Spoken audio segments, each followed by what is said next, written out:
ഈ Boeing dream ലൈനറിലെ cut off സ്വിച്ചുകൾ അത് എങ്ങനെയാണ് ആ പൊസിഷനിലേക്ക് എത്തിയത് എന്ന് നമുക്കൊന്ന് വിശദമായി പരിശോധിക്കാം. തനിയെ കട്ട് ഓഫ് പൊസിഷനിലേക്ക് ഒരിക്കലും ആ സ്വിച്ചുകൾ മാറില്ല എന്നതാണ് വ്യോമയാന വിദഗ്ധർ ആവർത്തിച്ചു പറയുന്നത്. അതായത് ഒരു പൈലറ്റിൻ്റെ ഇടപെടൽ അതിന് അങ്ങേയറ്റം ആവശ്യമാണ്, അല്ലെങ്കിൽ അത്യാവശ്യമാണ്. വിമാനം പറന്നുയരുമ്പോൾ റൺ പൊസിഷനിലുണ്ടായിരുന്ന കട്ട് ഓഫ് സ്വിച്ചുകൾ അത് എങ്ങനെയാണ് ഓഫായി എന്നതാണ് പരിശോധിക്കേണ്ടത്. അതാണ് പൈലറ്റ് ആ ഘട്ടത്തിൽ അതിൽ പൈലറ്റിൻ്റെ ഇടപെടൽ ഉണ്ടായി എന്ന് സംശയിക്കാൻ കാരണം അതാണ്. അത് പൂർവ്വസ്ഥിതിയിലേക്കാക്കിയെങ്കിലും പക്ഷേ വിമാനം പറന്നുയരാനാകാതെ അത് താഴേക്ക് പതിക്കുകയായിരുന്നു.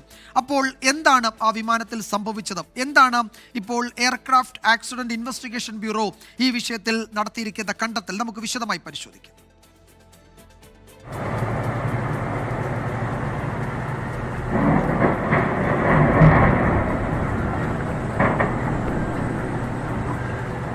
കോക്പിറ്റിന്റെ സെന്റർ കൺസോളിലാണ് fuel cut off and run സ്വിച്ചുകളുള്ളത്.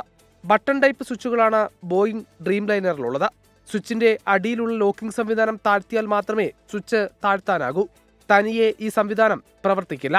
പൈലറ്റിന്റെ ഇടപെടലില്ലാതെ ഒരിക്കലും സ്വിച്ച് ഓഫ് ചെയ്യാനാകില്ല.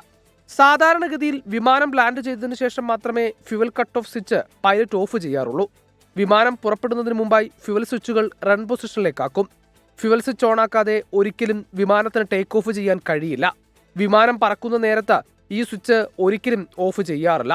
എന്നിരുന്നാലും വിമാനത്തിന്റെ എഞ്ചിൻ കേടാകുകയോ എഞ്ചിനിൽ തീപടരുകയോ ചെയ്യുന്ന സാഹചര്യത്തിൽ ആകാശത്ത് വെച്ചും ഫ്യൂവൽ കട്ട് ഓഫ് ചെയ്യാറുണ്ട്.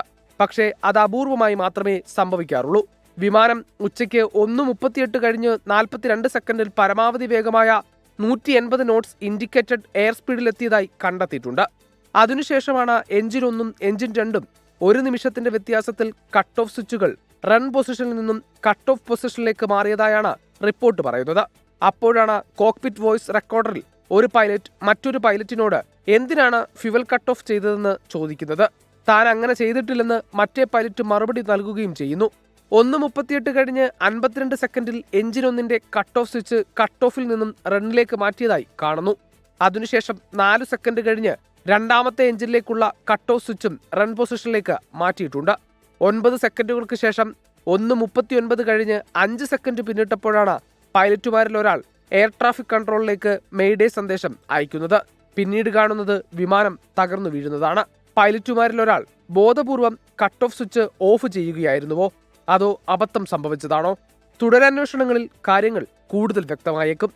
Research desk 24.